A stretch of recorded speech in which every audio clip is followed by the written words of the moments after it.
Buenas. En la clase de hoy nos vamos a centrar en analizar las principales formas arquitectónicas del mundo egipcio. La arquitectura en egipcio, al contrario que en el mundo mesopotámico, era adintelada. Por lo tanto, significa que utilizaban la techumbre plana sin utilizar arcos ni bóvedas. Podemos ver un ejemplo aquí de cómo lo más característico para ellos era la techumbre plana. ¿De acuerdo? Sabían utilizar el arco y la bóveda, pero nunca los edificios principales, que eran los templos ni los palacios. El arco y la bóveda la dejaban relegada para sus viviendas personales, para edificios de poca importancia, almacén. Insisto, ellos sabían cómo utilizarla, pero el templo estaba hecho en piedras de gran tamaño. ¿Por qué? Porque el templo, al ser la morada del dios, tenía que ser eterna. Por lo tanto, si querían que el templo fuese eterno, no podían utilizar el ladrillo, ya que hemos visto que rápidamente se erosionaba y se rompía. Entonces, ellos utilizan la piedra en los templos y por eso con la piedra es difícil hacer bóvedas y por eso utilizan las techumbres planas. Uno de los elementos constructivos principales de la arquitectura egipcia fue el muro y la columna, especialmente la columna debido al carácter adintelado de esta arquitectura. Se tenía que poner numerosas columnas para poder sujetar las techumbres. Estas columnas solían tener diversas formas según la tipología que se utilizase. Podemos ver aquí cómo estaba la columna protodórica, la columna palmiforme, cuyo capitel tenía forma de palmera, la columna papiriforme, que imitaba la forma del papiro, la atórica, con un capitel cuya era la diosa Ator, o la lotiforme, con forma de loto. Según el tipo de columna que se utilizase, era una u otra. Muy bien. Los principales edificios, ¿cuáles fueron? Los templos y las construcciones funerarias. Insisto, los templos porque era la morada del dios y la construcción funeraria porque era el lugar de descanso definitivo del faraón, que era un dios. ¿Vale? Entonces estos templos y estas construcciones funerarias tenían que perdurar eternamente, ya que al ser dioses su morada tenía que perdurar por siempre. Los templos eran grandes construcciones en piedra compuestas de diferentes partes que tenían una simbología que vamos a ver a continuación. Aquí estamos viendo el esquema que solía tener un templo, en este caso un templo típico como es el de Karnak. Aquí podemos ver su planta, es decir, el templo visto desde arriba, los cimientos del templo, y aquí un alzado con un corte transversal para ver el templo lateralmente. El templo tenía una serie de partes. En primer lugar estaba el paseo de las esfinges. Las esfinges eran unos animales antropomorfos que estaban situados inicial delante del templo para ahuyentar a todos los males, para proteger a los dioses de todos los males. Posteriormente estaban los obeliscos, que simbolizaban la unión entre el cielo y la tierra. Posterior a los obeliscos, estaban los pilonos, las grandes entradas con forma trapezoidal que marcaba los límites del templo. Estos son los pilonos. Y una vez ahí nos encontramos con la sala Hipetra. La sala Hipetra es una sala porticada, es decir, con un patio y columnas alrededor, que servía de zona previa a la sala hipóstila, la cual es el número 4 y vemos que estaba completamente cubierta. Posteriormente a eso tenemos las salas de la barca, un vestíbulo y el santuario donde estaba la figura del dios.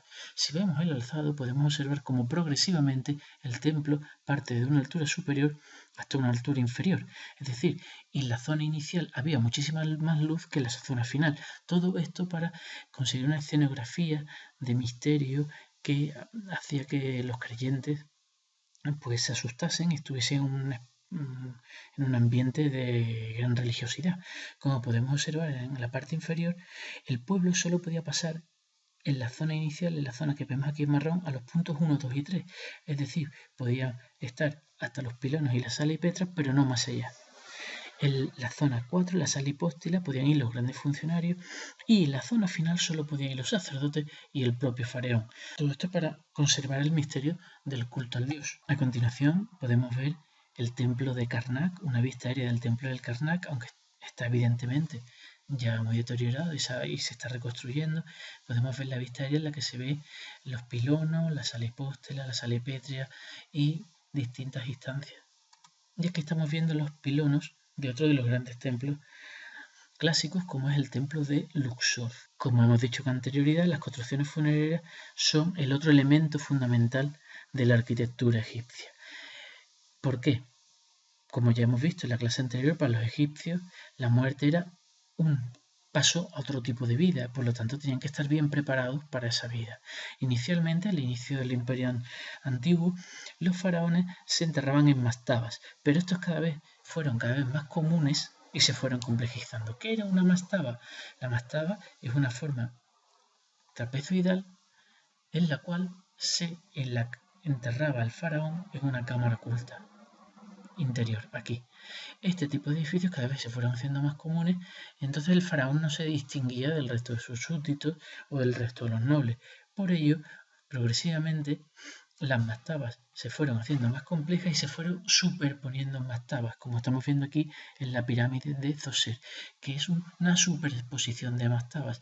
Esta superposición de mastabas, con el tiempo, va a dar origen a las pirámides. Aquí estamos viendo las famosas pirámides de Giza, que van a ser las grandes construcciones funerarias propias del Imperio Antiguo.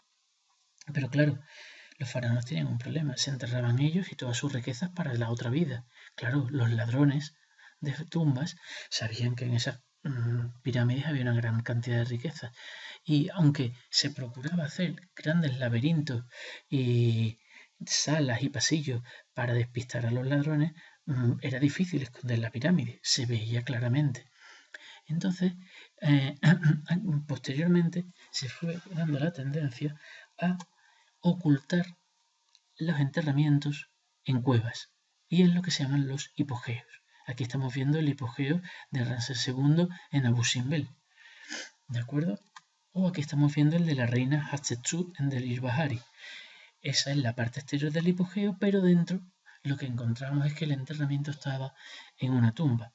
Aún así, evidentemente, estos templos eran fáciles de encontrar, estos enterramientos eran fáciles de encontrar. Progresivamente lo que se tenderá es a ocultar completamente el hipogeo para que no haya ningún tipo de pista para los ladrones.